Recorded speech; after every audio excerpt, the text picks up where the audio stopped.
Vamos falar um pouco sobre generics no Java, né? Essa coisa linda e maravilhosa que veio, salvo engano, no Java 5 e veio salvar nossas vidas, porque nós codávamos muito, nós escrevíamos muito código.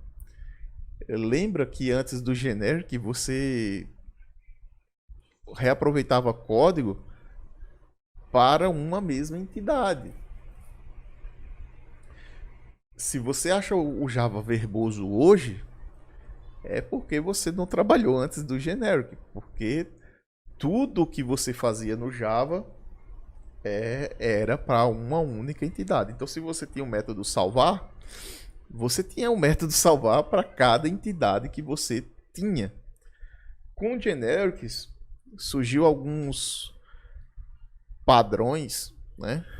Que o mais famoso dele, ainda usado até hoje, creio eu, é o generic DAO, né? Que fazia com que você conseguisse escrever códigos. Eu estou olhando para lá, tá, galera? Porque o meu chat está aqui. Deixa eu abrir o chat aqui e ver se ele aparece. Pronto. Assim fica melhor. Você escreva o código uma única vez e a partir dessa estrutura que chama-se generic, você poder mudar em tempo de execução o tipo, né? Em tempo de compilação o tipo, né? Já que você define o generic e ele em tempo de compilação substitui aquele generic pelo tipo desejado.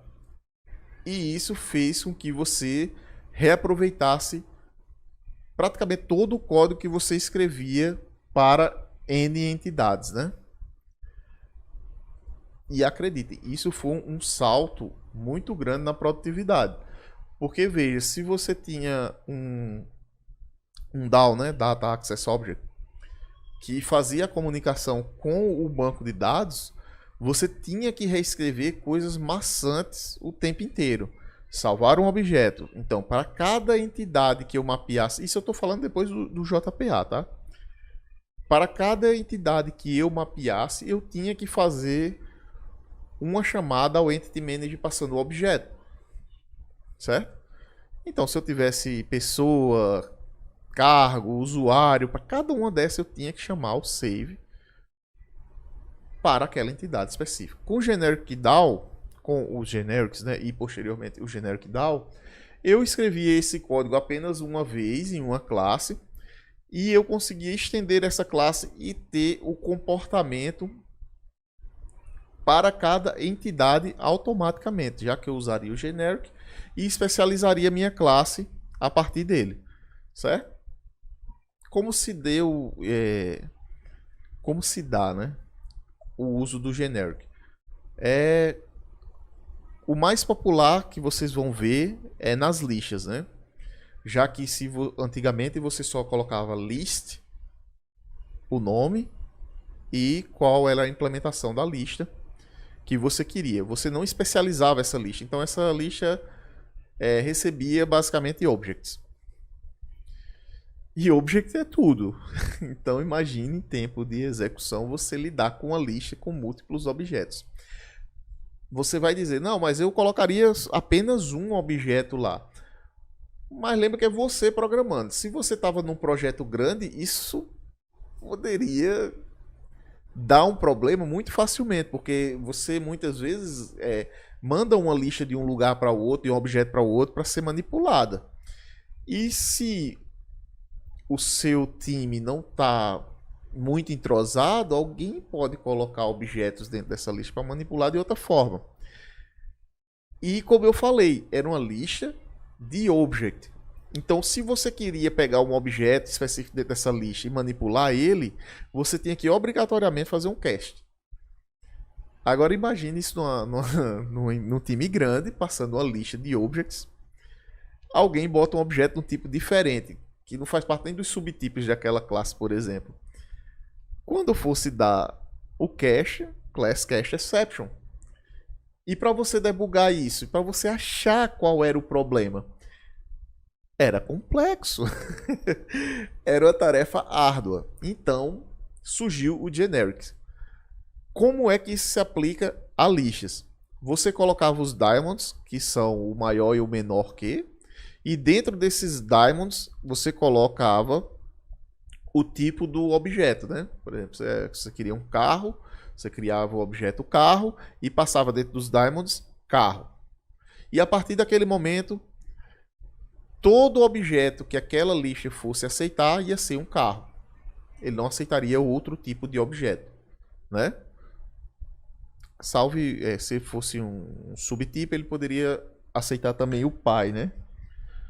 E os seus subtipos todos. Então você conseguiria botar instâncias especializadas, vamos dizer assim, né? Entre aspas, para simplificar. E eles viram que isso era muito bom e incorporaram isso muito fácil. E aí as pessoas começaram a trabalhar com... ganharam produtividade com isso. Por quê? Porque eu escrevia um código único, fugindo agora do lixo, né? Que o lixo você aceita objetos únicos agora e você não tem problema com Class Cast Exception porque... Só para terminar o raciocínio, tá, galera? Não misturar. Você não tinha mais esse problema porque agora você especializava aquela lista. Aquela lista apenas ia aceitar um tipo. Isso aí eles viram que isso era muito bom e criaram os generics. Os generics, você define o pai ou um objeto qualquer e bota os diamonds, né, o maior que e o menor que, e dentro dele você coloca um tipo genérico.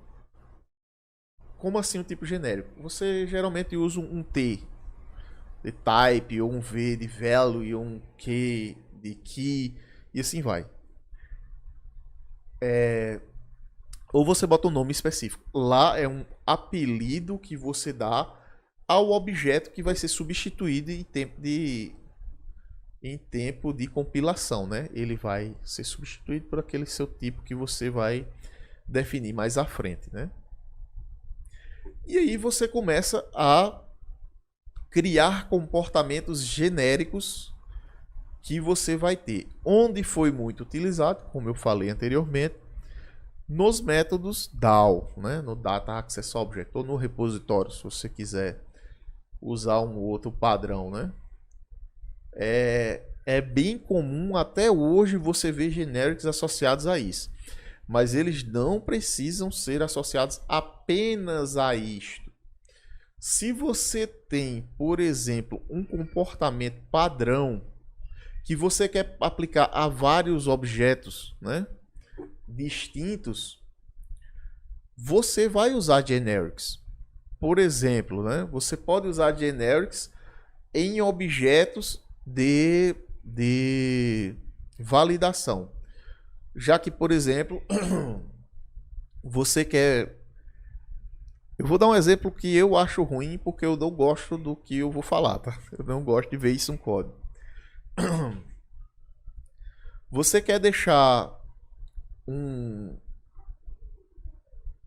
uma validação bem genérica, aí você usa reflection para isso e você pode usar o generics para especializar.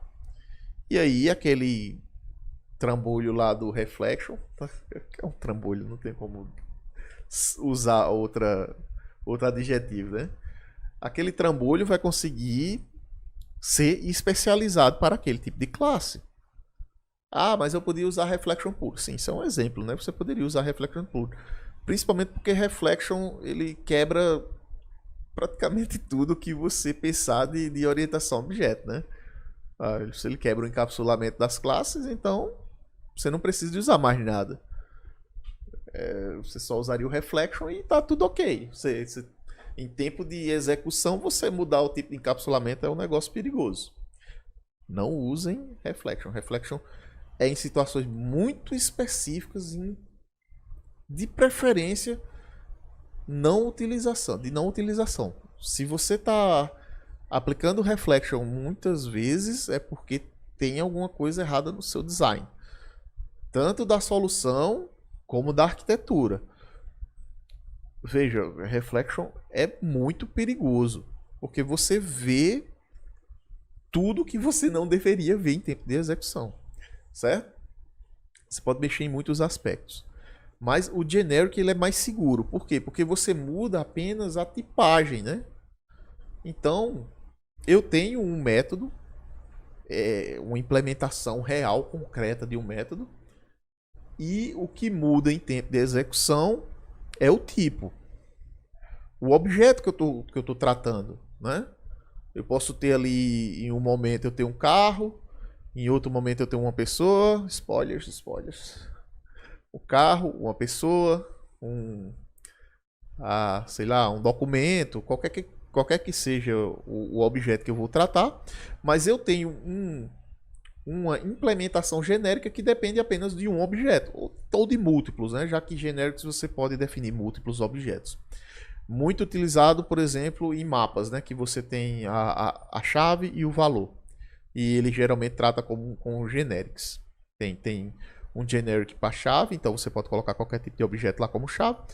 E um objeto generic value que vai aceitar qualquer coisa, né? Então, vocês entenderam qual é o problema que que o generic vem para resolver, né? É o problema de eu ter uma implementação para cada objeto, onde eu poderia ter apenas uma implementação e a única coisa que varia é o objeto que eu estou lidando naquele momento. Listas são o melhor exemplo para isso. A lista sempre vai ter as mesmas implementações. Vai adicionar, vai remover, vai dar o get naquela lista lá dentro, né? E o que é que varia lá dentro? Apenas o objeto que eu estou armazenando. Então é muito utilizado o generic nas listas, né? E quando é que eu uso no mundo real, eu programando, não sendo uma implementação padrão do Java como o list, né? Então você pode usar no DAO, fazendo o generic DAO. Hoje caiu mais em desuso por causa do Spring Data, que já incorpora isso, né? Então, para ele já está incorporado e você apenas faz utilização do generic e as implementações já são servidas para você via framework, né? Mas você pode fazer isso se você não quiser usar o Spring Data, né? Se você tem, por exemplo, um JDBC template, você pode usar e abusar de generic se você precisar.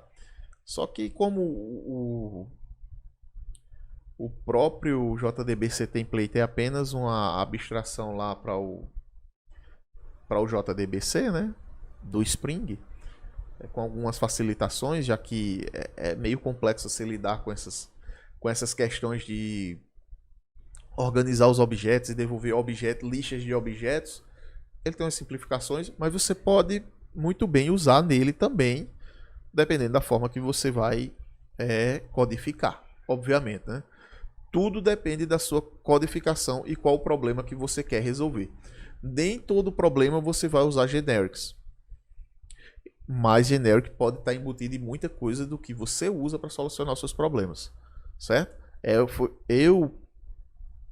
Eu particularmente usei muito, principalmente o generic DAO, ali em 2014, 13, 14, 15, era amplamente utilizado. Se você entrasse no projeto, você ia ver um generic DAO implementado. Então você tinha que saber o que é que estava acontecendo ali.